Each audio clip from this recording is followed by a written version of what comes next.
Welcome back to another episode of the For the Healthy Host podcast, where we talk about conscious living, self-awareness, and everything in between. I'm your host, Ree. Thank you for joining me and allowing me to be a part of your journey. Of course, as always, before we get into today's conversation, let's find a minute, just a minute, to take a deep breath.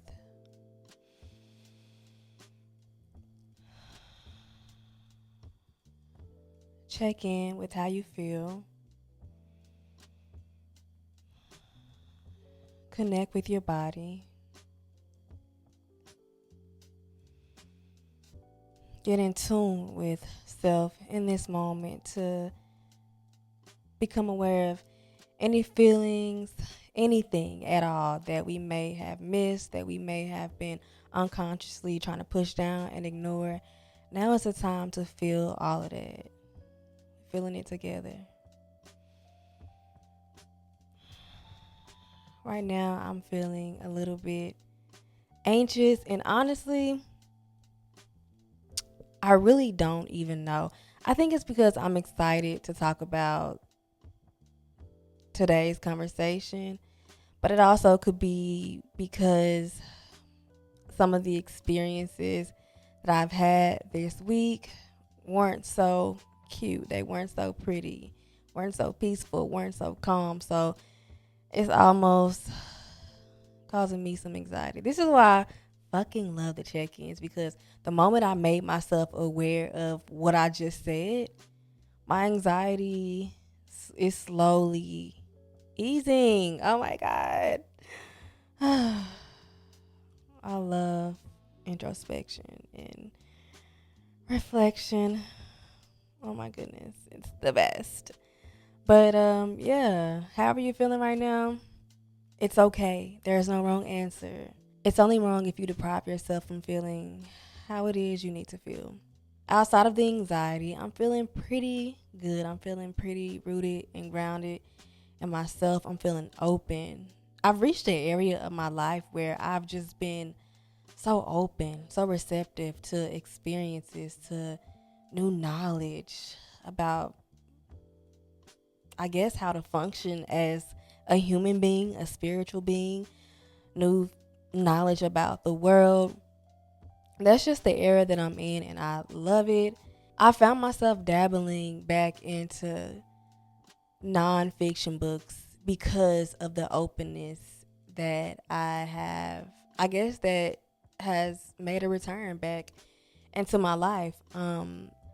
At this moment, I'm in a reading slump. I'm in a bit of a reading slump because I'm really currently reading like 2 to 3 different books. One of those books is The Power of Your Subconscious Mind by, I think it's Dr. Joseph Murphy. I think it's Joseph Murphy.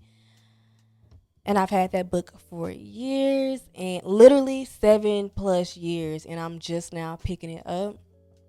And then I'm also listening to Glow in the Fucking Dark by Tara Schuster. And that book was actually recommended to me by someone from the community. So shout out to you. I appreciate you. Reading that book is what actually, I guess listening to the book is what actually inspired today's conversation. I'm anxious to talk about this. I guess, what's the word? I've been anticipating it. That's what it is. I've been anticipating this conversation. But also, it's one of them things that I'm still working through for myself. I know in a perfect world, in a perfect fucking world, I would love to talk about things once I've mastered them, once I've already gone through them. But sometimes talking about something while you're going through it, it actually helps. I was listening to, I keep saying reading, but listening to, I was on my run and I was listening to Glow in the Fucking Dark. Amazing book, by the way. Love the way the author narrates it. It gives me For the Healthy Hoes podcast vibes. It's like she's reading, but I'm also like listening to my homegirl, my wise homegirl. Anyway, I was on my run and I was listening to that book, and she recalled a conversation. She didn't know if she ever felt safe. And she asked her friend, have you ever felt safe? Do you tell your children that they're safe? Have you ever been told by your caregivers that you are safe? Her friend was like, yeah, like I feel safe. I've been told that I'm safe. I tell my children that they're safe.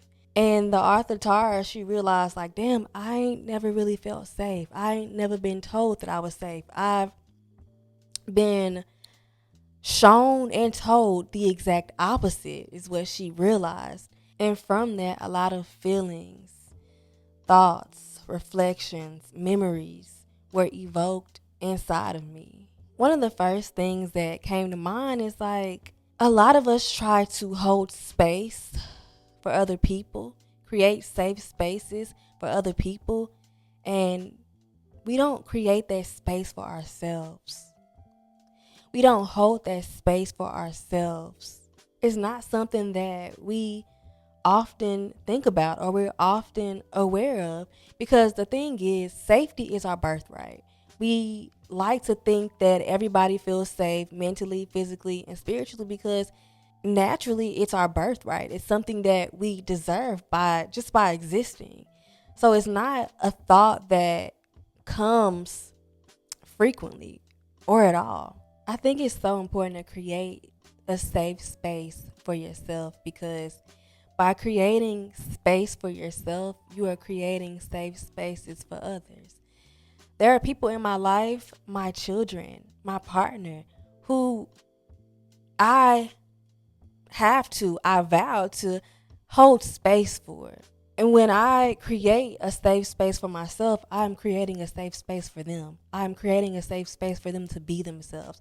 I'm creating a safe space for them to express themselves. I personally, everyone who I come in contact with, everyone I connect with, whether it is intimately, like my children and my husband, whether it's physically, someone I may run across, on a random day at a coffee shop, or whether it's virtually, I want everyone who comes in contact with me to feel safe, because believe it or not, safety is a thing that so many of us lack in this world. When I was thinking about it, I was like, okay, safety mentally or physically or spiritually, but it's all of them. If you don't feel safe mentally, it's going to affect the feeling of safetyness in your physical world, and vice versa. If you don't feel safe physically, it's going to affect your safety mentally and spiritually.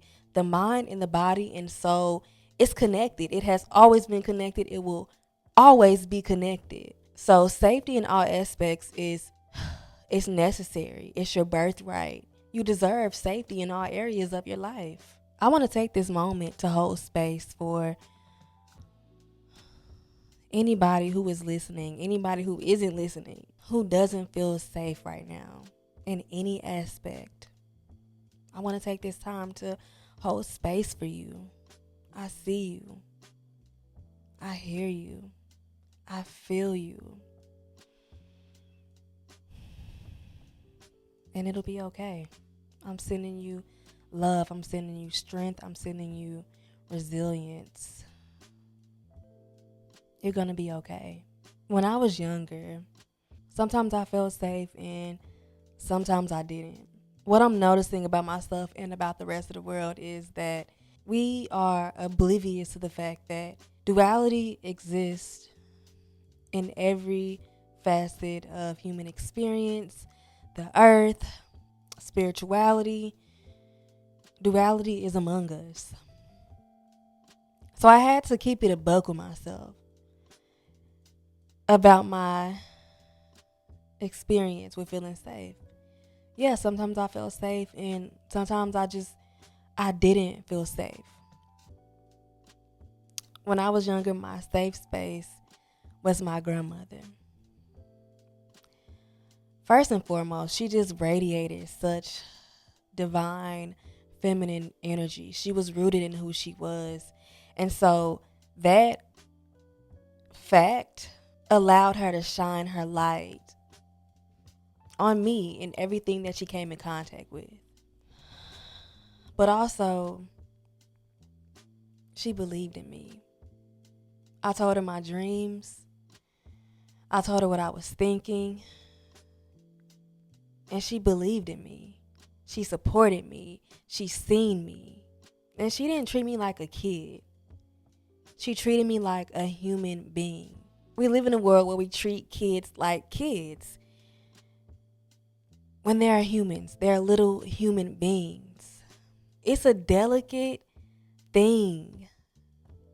Okay? It's a thin line almost.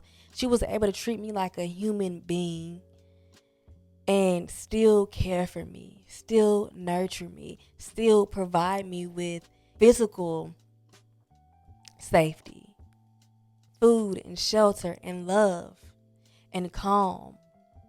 She was able to do all those things while treating me like a human. A fucking human, bruh. She was definitely my safe space. The relationship I had with my mother, not so safe. The relationship I have with my mother is still not so safe for me. I'm not going to reach because I still to this day don't know exactly what happened or why she moved the way she moves and shows up in this world, because it's not my place to figure that shit out. I had to learn that. It's not my place to figure that out. But it is my place to know and understand how that relationship affected and still affects me. The thing I said about my grandmother not treating me like a kid and treating me like a human, my mother did the exact opposite. She didn't treat me like a human. There was almost this kind of like power dynamic, this possessiveness, this like, I own you, like you know, you have to do whatever I say.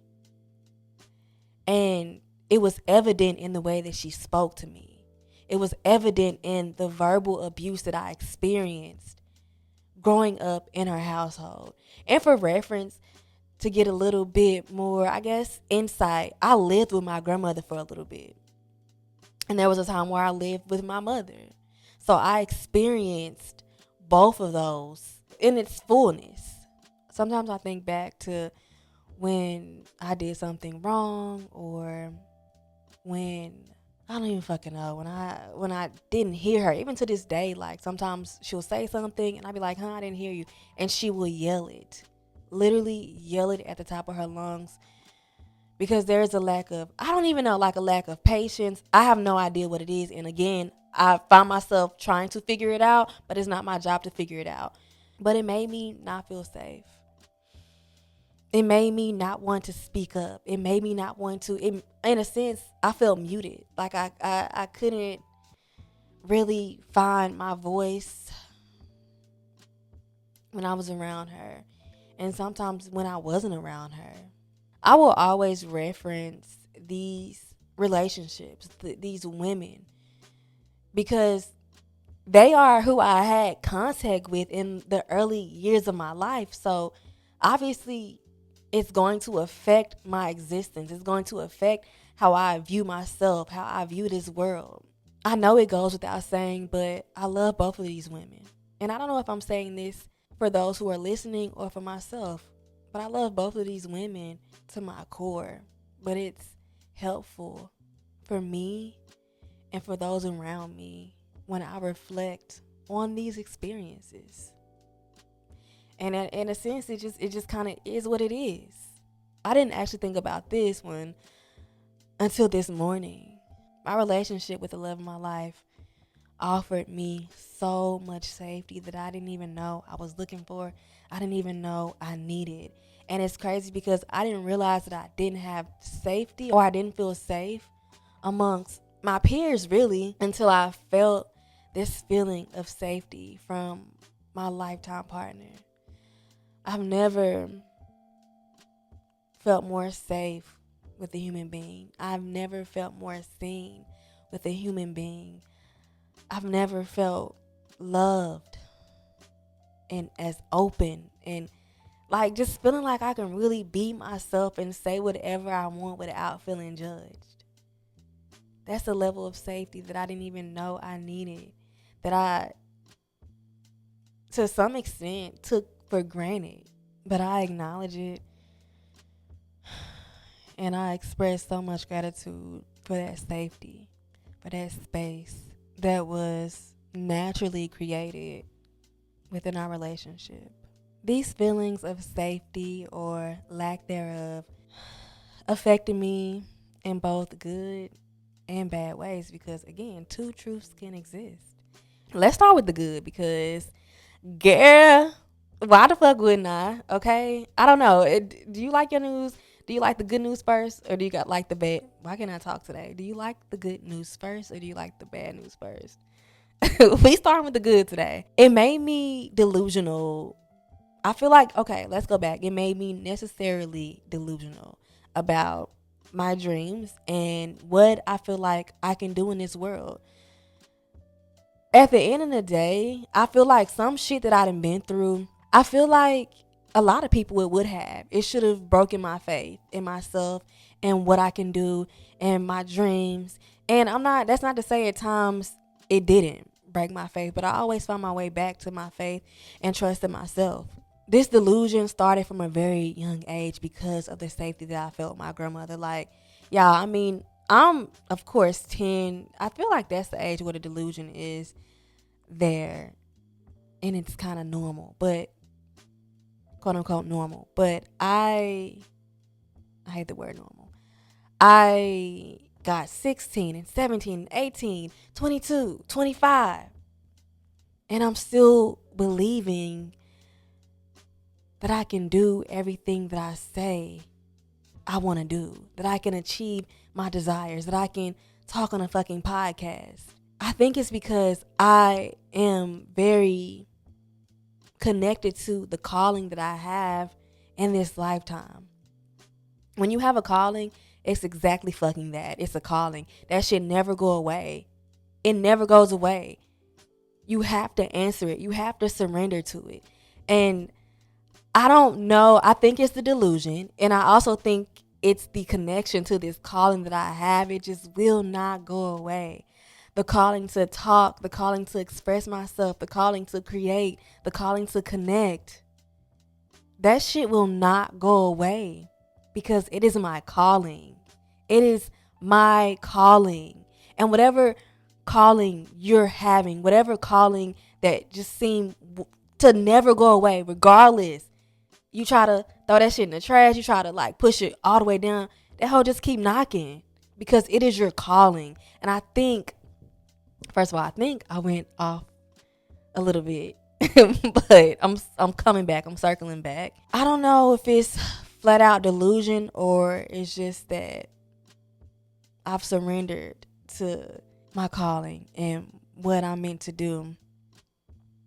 But either way, I know I can do it. I have no doubt about that. I can do everything that I want to do. My best friend, I love her so much. She talks about me all. She tells me like, yeah, I was telling so and so that you do X, Y, Z, and like this bitch can do anything. She can do anything, and I feel that. I feel like I can do anything. I want you to feel like I feel that I can do anything because I think when people show up in a way that they feel like they can do anything that they've set their heart to, it's magnetic. It allows others to feel like they can do anything that they want, anything they want to do. And I want you to feel like you can do anything that you want to do because you can do anything that you want to do. You can do anything that you say you can do. The safety also brought me this feeling of openness. I run from it sometimes, but the feeling of openness, it has to be there.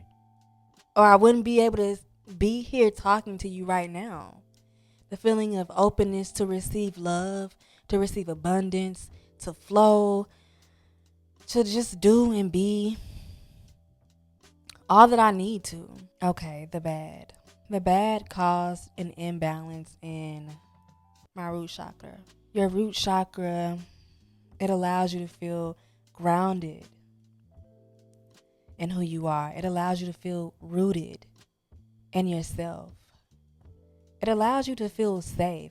And I can remember times where I felt the exact opposite. I didn't feel rooted in who I was. I didn't feel safe in my body. I didn't feel safe mentally. But as I am doing the work, I'm doing the shadow work, I'm reflecting, I'm becoming more of who I'm meant to be. And the balance is starting to manifest. Once there is an imbalance in one chakra, regardless of where that imbalance is, it will cause an imbalance in all your other chakras, and that'll affect you on a mind, body, and spiritual level. I'm working through these things. I found myself at what feels like the other side of it, where I can see the light at the end of the tunnel. But sometimes I feel that I am very hyper vigilant. I feel that there is a threat when I am physically safe. When there is physically no threat, I feel like my life is at risk. Like I'm being attacked. Maybe not physically, but mentally. And I notice this in my relationships. I notice this in like conversation. Something may be said and I feel attacked. I feel like it was coming for me. And that has to do with feeling unsafe in conversation in my earlier childhood. And I noticed that. It's like I'm always on guard. I'm always like, I have my guard up because I know someone or something is going to come for me at some point. I would sometimes think of the worst case scenario, like literally homelessness, death being the worst case scenario. I would literally think of those things when I am too far into the future, thinking about the outcome of things, in a sense, trying to protect myself. And I didn't reflect on this in the beginning, but I experienced a lot of death at a very young age. People dying around me. And not just people I love, people I was close to dying, not only around, but in front of me. And I think I sometimes I take those experiences for granted, not really connecting the dots and understanding that you don't feel safe because of a lot of shit that you experience as well. Kind of going back to that imbalance in the Mandahara, it caused me to not feel rooted in myself. It caused me to not trust myself. It caused me to never feel like anything that I ever did was enough, like I wasn't enough. It made me overthink and overcompensate, which is crazy that is just now something that I'm shaking my leg because I'm like, when you like really realize some shit, the overcompensation and overthinking is something that I've done all of my life, and it is a direct effect of an imbalance in the chakras. When there's an imbalance, you overcompensate in other areas of your life. Because I didn't feel rooted in myself, I didn't trust myself, I looked for trust and safety in things outside of myself, whether it be friendships that I knew damn well didn't serve me. I knew damn well didn't make me feel good, but I didn't feel valued. Sometimes it was because how I was treated in those friendships or how I allowed myself to be treated in those friendships. But also it's because I genuinely deep down did not feel like there was value or worthiness in my existence. Because that lack of feeling rooted in my existence or in my being was evident. It was very evident in the way that I moved, in the way that I showed up, in the overthinking and overcompensating. It has been a life struggle for me that I'm just now coming to realize, that I'm just now seeing. When I think I was journaling, either audio journaling or writing in my journal, and I was just like, damn, you overcompensate and you overthink time and time again. And it creates these feelings of urgency inside of you, thinking you have to do things now, thinking you have to be everything for everybody now, thinking you have to act on every thought that you have in the moment. That creates so much chaos in my being. It creates so much dysfunction within my nervous system. I was showering and I literally was like, when does this shit fucking end? And I heard a voice that said, It ends when you say it ends. It ends now. And that was a couple of days ago. And ever since that moment, I have been, even though it ain't just like, one big leap, because nothing ever is. When I said it ends now, one cell at a time in my brain, in my body, decided to actively no longer live that way, no longer overcompensate, no longer overthink. I noticed a difference in myself, in my being, since I've made that decision. And I am open to all the good, all the miracles, all the beauty, all the love, peace that is going to come to me as I continue to release the need to overcompensate, release the need to overthink. It's not working for me anymore. As I heal from not feeling safe, not being rooted in myself, I am learning and cultivating ways to feel safe in every aspect that is possible. The ways that I create not only space, but a safe space for myself. They're still expanding, they're still growing as I expand and as I grow.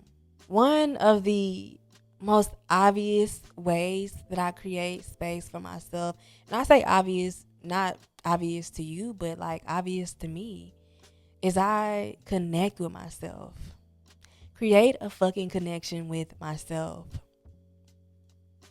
I feel like we just be so busy cultivating and nurturing connections with other beings, and we don't create connection with ourselves. I think of dating, that first date. That's where you create connection. That's where you get to know that person. And a lot of us haven't even went on a first date with ourselves. A lot of us are still on the first date with ourselves. It's important to create a connection with yourself because you are a person too. Oh yeah, it's a fly. We love when the flies come out. But you are a person. You're a person. I think that we forget we are a person. So the connection with ourselves must be created, must be nurtured, must be cultivated, must be protected. How you connect with yourself determines how you're able to connect with other beings, to exist, coexist with other beings. For me, an easy way that I began connecting with myself is by noticing. Simply noticing. Noticing my thoughts, how I feel, how something makes me feel. How is my breath right now? How does my body feel right now? Am I tense? What's going on with me in this moment? That's why I love to check in. I'm not giving y'all a choice. Like we both, you and I, we're noticing how we feel. And something I want to normalize, because when I was growing up, this was almost like looked at as crazy. Inner dialogue. We all have inner dialogue. Inner dialogue to me, is basically a narrative. We just don't pay attention to that inner dialogue. But I have started to notice the inner dialogue. What am I saying to myself? And it's like, at this point, there are several people. There are several Rees, my spirit guides, my ancestors, all living inside of me. My love is what made me, he's the person who made me kind of like normalize this. When he was just like, it's a lot of people living up there. And when when one person says something that is not in alignment with what serves us, everybody else looking at them like, okay, what the fuck? Who the fuck said that? And that is kind of what, there's this back and forth conversation that kind of exists in there. And I'm not paying attention to it all the time, but I do take the time to notice it when I'm meditating, when I am listening to music, when I'm just kind of like in my space, when I'm alone, when I'm connecting with myself. They be fucking dance battling up there. It's hilarious. And I'm laughing because it be crazy up there. And ultimately, I always end up, because it's a lot of us up there, I always end up exactly where I need to be. I always end up telling myself exactly what I need to hear. And even when it comes to talking to younger Ree, 5-year-old Ree, 10-year-old Ree, 18-year-old Ree, talking to her and creating a dialogue with her and letting her know that you are safe, you are protected. I want to normalize inner dialogue, bruh. That shit needs to be normalized. Pay attention to what you are saying to yourself and check yourself or whoever up there when something comes about that is not in alignment for you, that is not serving you. Check that shit. What I love about the inner dialogue and becoming aware and noticing my thoughts is the fact that we now become aware of our conscious thoughts. Because although a thought is conscious, that doesn't mean that you're conscious of it. Does that make sense? Like, we have conscious thoughts that we aren't necessarily taking the time and space to actually hear. Your conscious thoughts make an imprint on your subconscious, and your subconscious takes everything at face value. And when you make that imprint on your subconscious, it sends impressions to your brain cells, creating your reality, creating your perception of reality, creating how it is that you show up, what it is that you are capable of. And that's what I love. Even though it does get dark, like right now, I think I'm able to talk about it because I've done that work. But for someone who have not done that work, it does seem scary, because there was a point where I didn't want to hear my thoughts. I didn't want to hear what was going on up there, because I ran from what was going on up there for so fucking long. But you have to be real with yourself. And when I say real, I don't mean like be mean. No, I mean be real. Sit down with yourself. Take a moment to notice those thoughts. And it seems scary because, again, sometimes those thoughts are dark. But in order to turn that dark into light, you have to notice them and become aware of them, so it doesn't affect how you show up. It doesn't affect your calling and your connection. I like to counter my negative self-talk with my negative self-talk and like the negative narratives, the narratives that don't serve me, with affirmations, which is, you guessed it, like y'all already know this shit. And I feel like sometimes it's me repeating myself, but I need that repetition and you need that repetition. But yeah, creating safe spaces for myself through affirmations.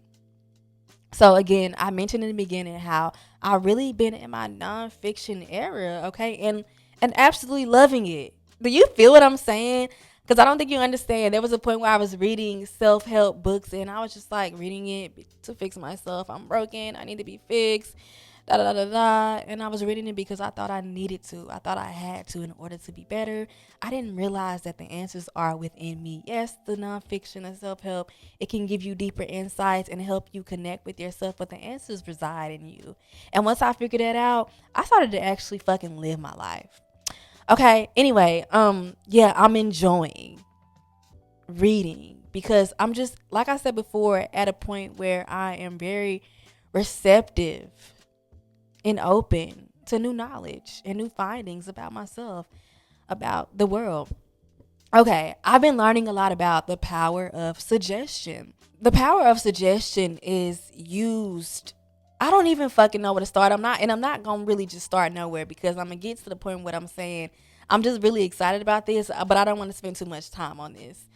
The power of suggestion is used and has been used in society for I don't know how long. It's been used for good and it's obviously been used for bad. When we think about propaganda, when we think about being suggested something in order to be controlled, when someone is suggesting something so you can do something that they want you to do. But there are things that we suggest to ourselves. Auto-suggestion. And auto-suggestion is the things that are definite are true to you. It's the things that you tell yourself about the world, about yourself, that you know to be true and definite, like I said, to you. Good or bad, these things can definitely shape you, how you view the world, how you show up in the world, how you perceive the world. Then we have heterosuggestion. And heterosuggestions are just suggestions from another person. From a very young age, we are bombarded, like from the moment we pop out our mama coochie, like we are bombarded with suggestions about the world, about how to act, how to exist, what's good, what's bad, what we can do, what we can't do. Our little minds, our little baby brains takes literally everything at face value, just like our subconscious. It takes everything at face value, so we accept these things as true. And again, good or bad, just like with autosuggestions, heterosuggestions affect how you show up in this world, affect how you perceive this world, affect what you believe you can or cannot do. And by affirming myself, I am using constructive autosuggestion to alter the imprints that were made on me in the past. It's literally that simple. Like sometimes I find myself consciously, but also unconsciously, but at some point it becomes conscious. I know I be saying a lot, y'all, but bear with me. I find myself saying I'm not good enough. Like it's also a level of imposter syndrome. Like I'm not good enough to talk on this podcast. Why would anybody want to listen to me? Why would anybody want to see my life? Why would I vlog? Why would I, all this shit. But then I counter that with affirmations. Something I've been telling myself lately to counteract those negative thoughts, that negative self-talk, is that I create with ease. I speak with ease. I connect with ease because I am rooted in self at all times. As long as I'm showing up as who I truly am, as long as I'm speaking my truth, because this shit is my truth, I am connecting with ease. I am creating with ease. And I'm speaking with ease. When I say my affirmations, I like to feel that shit in my soul. I have to. It's necessary for me to feel that shit deeply within my soul, because the negative self-talk, the things that I grew to believe, I felt it with my soul. I felt like with every fiber of my being that shit was true. And so in order for me to undo that, in order for me to alter my brain cells and create a new reality, I have to feel that shit in my soul. I also love to create a safe space and also connect with myself with intuitive movement. Let's talk about intuitiveness for a second. Because what does that look like? For me, being intuitive, because I keep trying to say intuitiveness and it ain't working. It's not working. So being intuitive, I have to tap into what is my body feeling in this moment? What does my body need in this moment? What would make me feel good in this moment? What would make me feel like more of myself, rooted in my body, in my existence, in this moment? That's what intuitive looks like for me. Whatever feels good. Because the root word, that was a tongue twister. The root word of intuitive is intuition. So in order for me to be intuitive, I have to follow my intuition. And when I follow my intuition, I have to tap into self. What would make me feel good? What feels good right now? It looks different. Sometimes it's dancing. Sometimes it's running. Sometimes it's stretching. Sometimes it's Pilates. Sometimes it's a good old glute workout. In the past, and I think not only for myself, but also for women, and I won't leave it, what's the word I'm looking for? It's not limited to women. Humans in general, a lot of movement is associated with aesthetics, right? We want to look a certain way. We want to have a six pack. We want a fat ass. So we do what we think we need to do to look good. And I found myself in that trap. I found myself doing things that I felt like would make me look good. And it, in a sense, I lost connection with myself and with my body. I've come to terms with the fact that whatever will make you feel good in your body is good for you.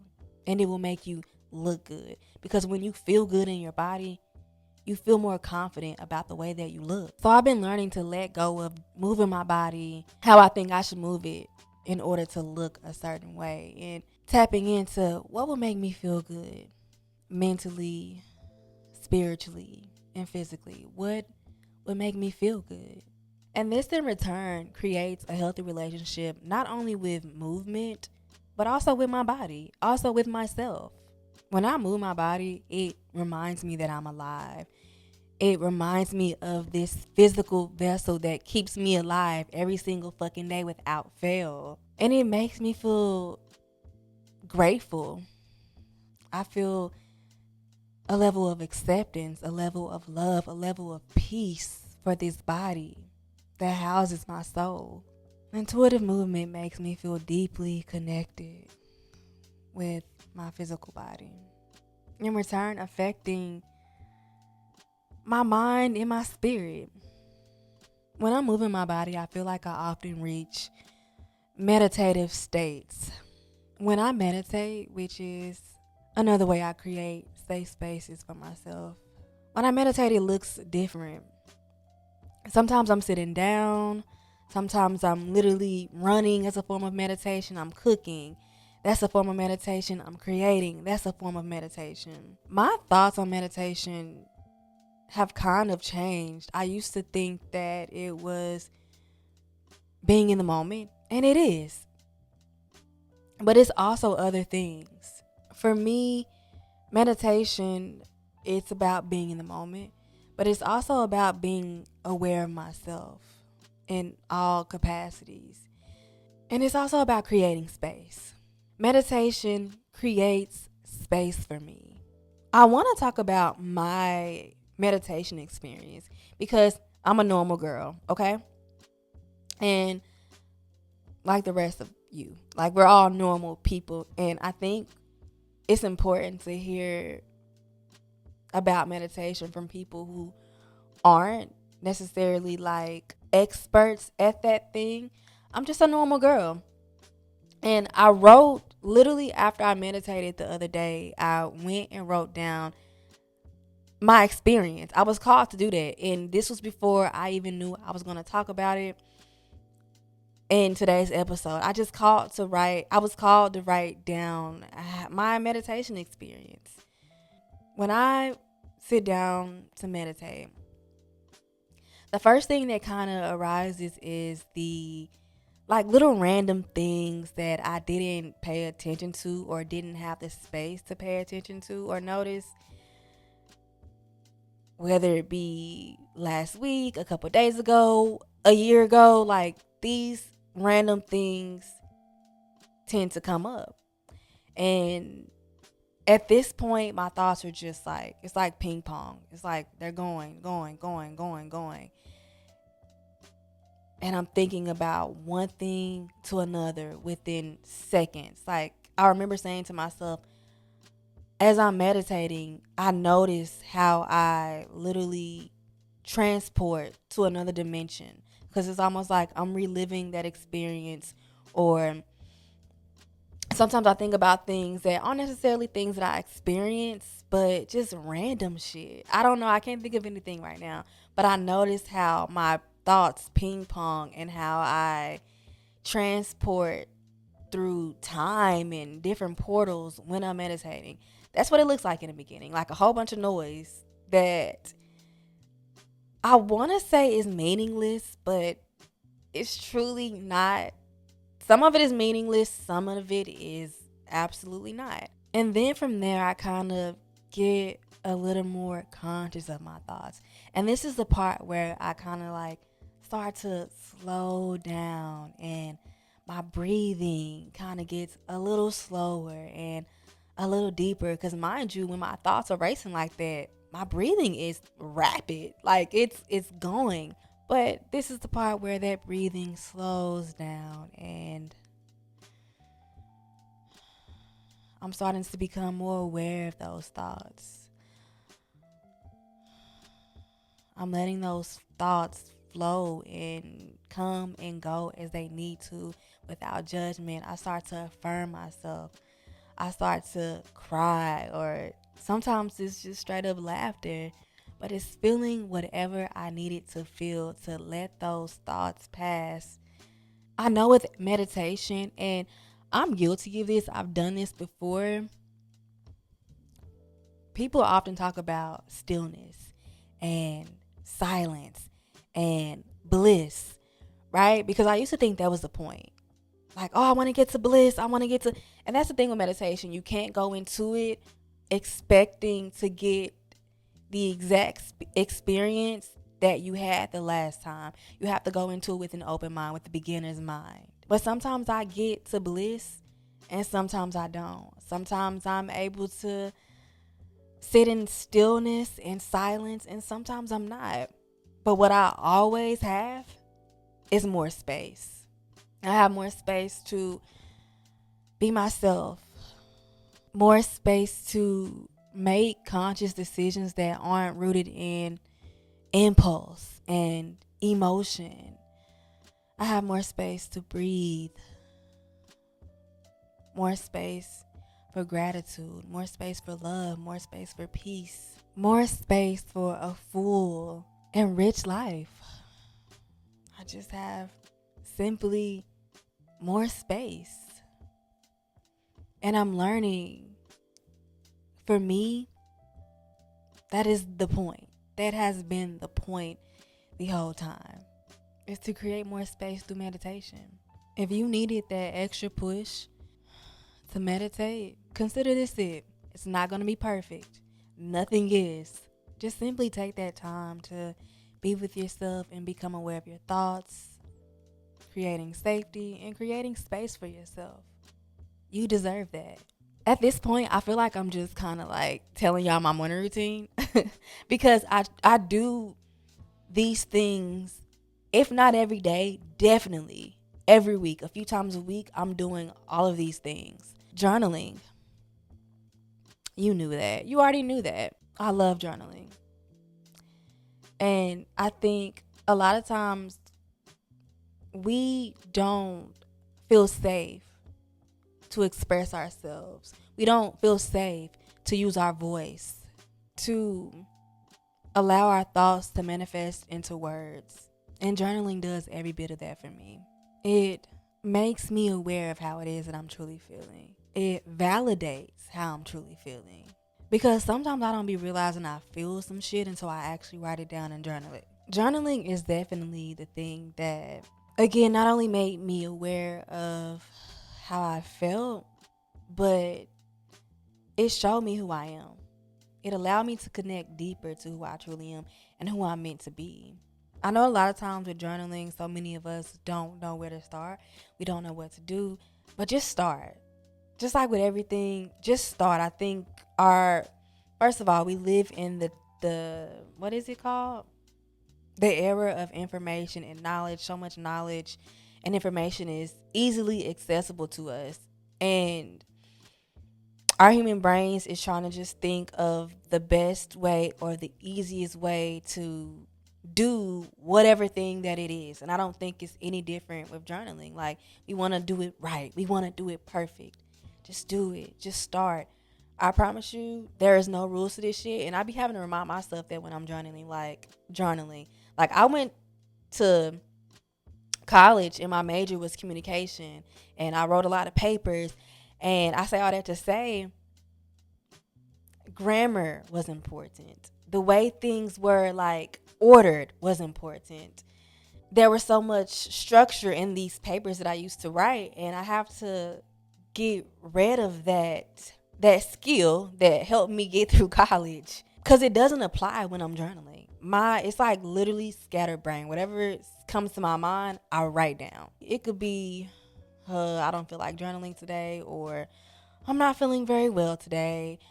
Whatever comes to my mind is what is in my journal. It's a brain dump. It is like a letter to myself, like me checking in with myself.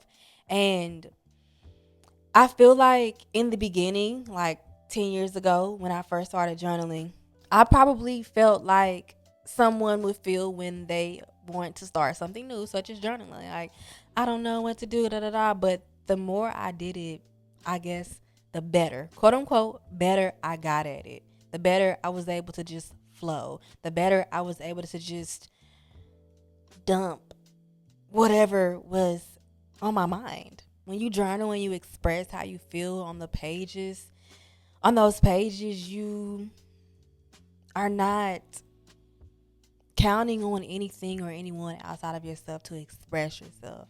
A lot of us don't express ourselves until we feel like we have someone safe to express ourselves to. And I'm not waiting. I'm not going to wait, because all this shit kind of gets bottled up inside of you. And your chakras begin to be blocked. And you run further away from who you are. And I'm trying to run in the direction of who I'm meant to be. Not even run, just walk gracefully, float gracefully into the direction, towards the direction of who I am meant to be. And journaling, it allows me to do just that. The thing is also, there are, what are they called?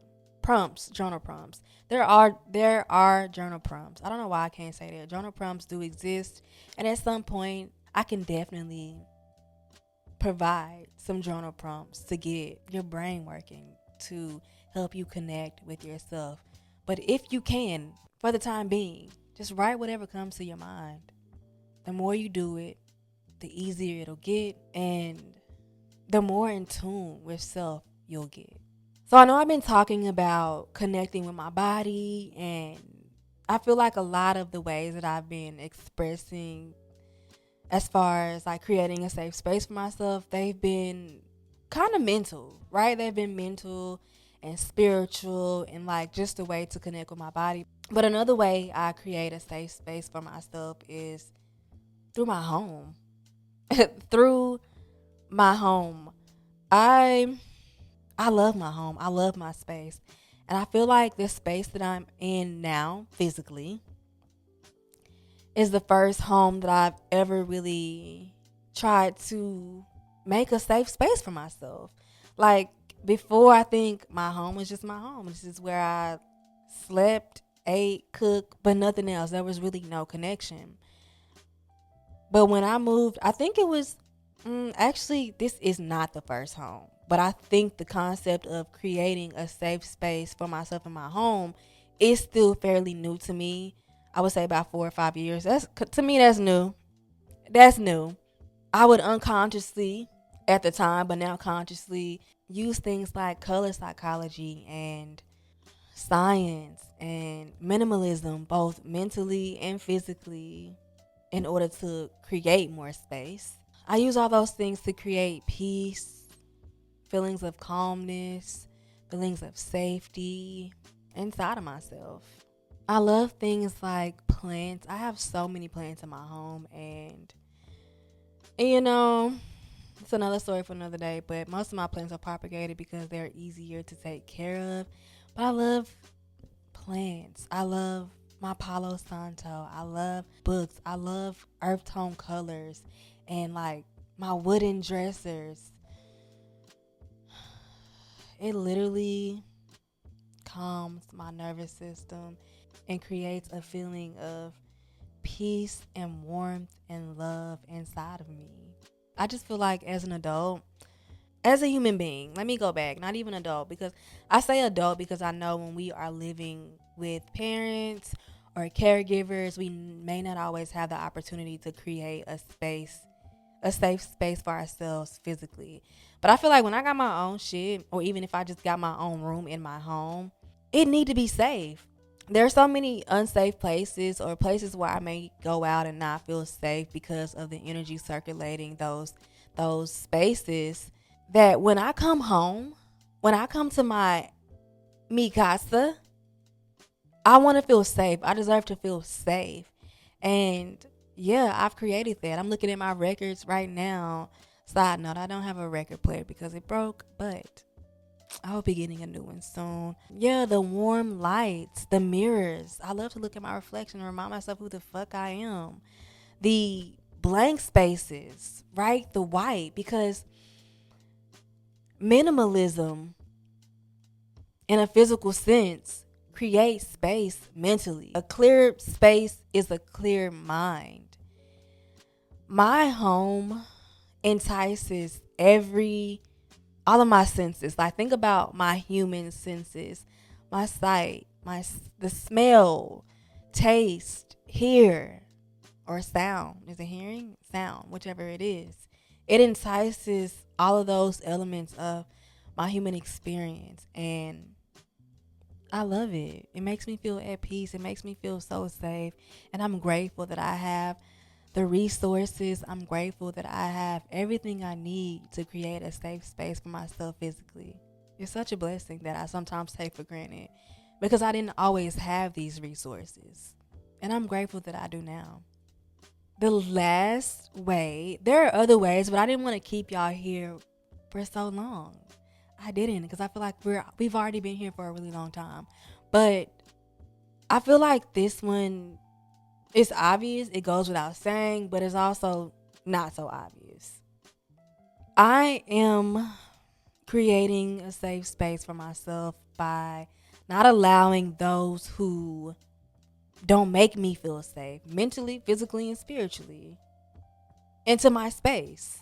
What I really just said is protect your fucking peace. Protect your peace. Don't allow those into your space who make you feel unsafe if you can help it. Because I found myself at a point in my life growing up where I didn't have a choice but to allow the person who didn't make me feel safe into my space. Like, she was my caregiver. I didn't have a choice.